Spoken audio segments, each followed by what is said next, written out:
Welcome back to the Ancestral Findings podcast. This state used to be part of Virginia, but its unique geography and culture made it an ideal candidate to be its own state.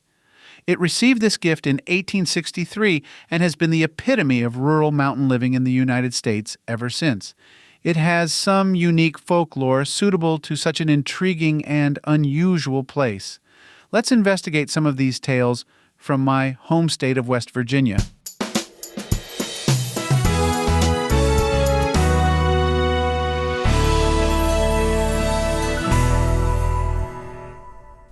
Admitted to the Union in 1863 as the 35th state, West Virginia is one of only two states to be admitted to the Union during the Civil War, the other being Nevada.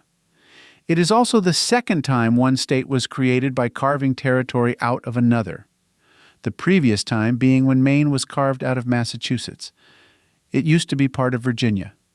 The separation occurred because the people in that area believed the government of Virginia was dominated by elite and wealthy plantation owners, and their own rural, mountain-dwelling interests were largely ignored.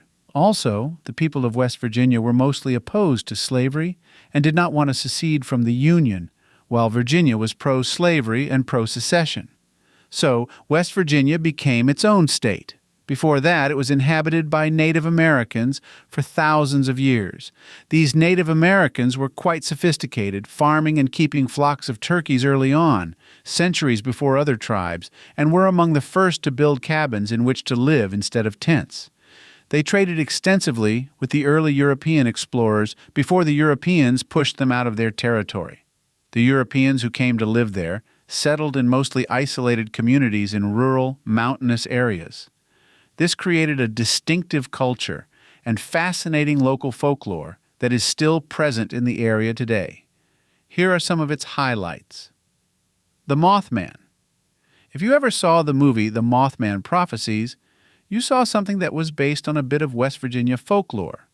This half-man, half-moth creature of about 6 to 7 feet tall was first spotted in Clendon, West Virginia in 1966 by two married couples outside of a TNT factory.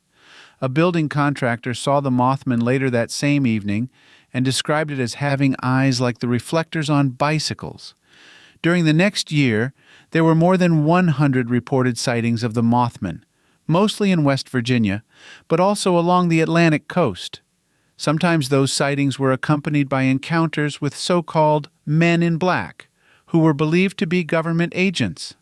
Then, in 1967, the Silver Bridge in Point Pleasant, West Virginia collapsed and killed 46 people. An author named John Keel wrote about this event in a book called The Mothman Prophecies, which was made into the movie of the same name, in which he claimed the bridge incident was caused by this mysterious West Virginian creature. The ghost who helped solve her own murder. In 1897, a young woman named Elva Heaster mysteriously died in Greenbrier County, West Virginia, after only being married a year. She was a newlywed in that magical time when wedded bliss is still normally a real thing between couples. Her husband seemed devastated, as one would expect, except her husband, Erasmus Shue, refused to let the local ladies clean and dress Elva's body, as was the local custom. Instead, he did it himself. Because of this, people began to suspect that Erasmus had killed Elva, but they could not prove it. Elva, though, seemed to take it upon herself to let people know what really happened to her. Her ghost began to appear each night at the bedside of her mother, and during these visits, she told her mother all about how Erasmus had been the one to kill her. Elva's mother took the information Elva's ghost had given her and gave it to the local prosecutor. The prosecutor ordered Elva's body to be exhumed and examined. When it was done, it showed that Erasmus did indeed kill her, and he was prosecuted for it. Elva was avenged thanks to her own initiative from the other side. The Mystery of Middleway, West Virginia. In 1794, there was a traveler staying at a boarding house in Middleway, West Virginia. As he was not from the area, no one knew who he was or his real identity. However, he became ill while staying there and asked for a Catholic priest to be sent to perform the last rites for him. The owner of the boarding house, Adam Livingston, said that he was a Lutheran who did not like priests and that there were no Catholics nearby anyway. The traveler died without receiving his last rites and immediately began haunting the boarding house.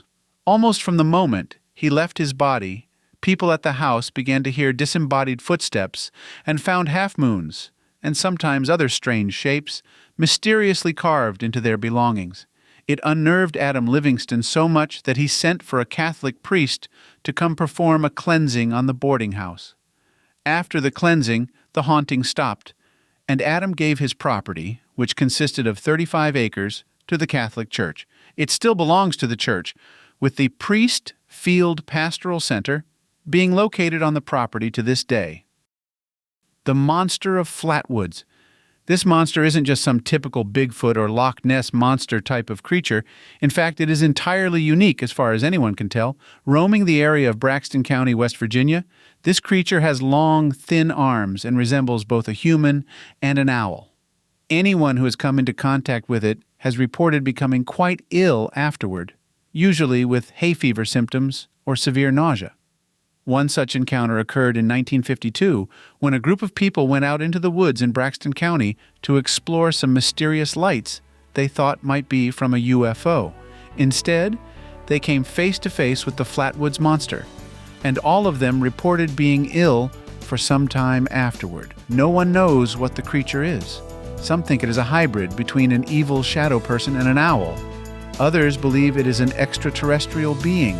Either way, this monster is something most people should steer clear of, if at all possible.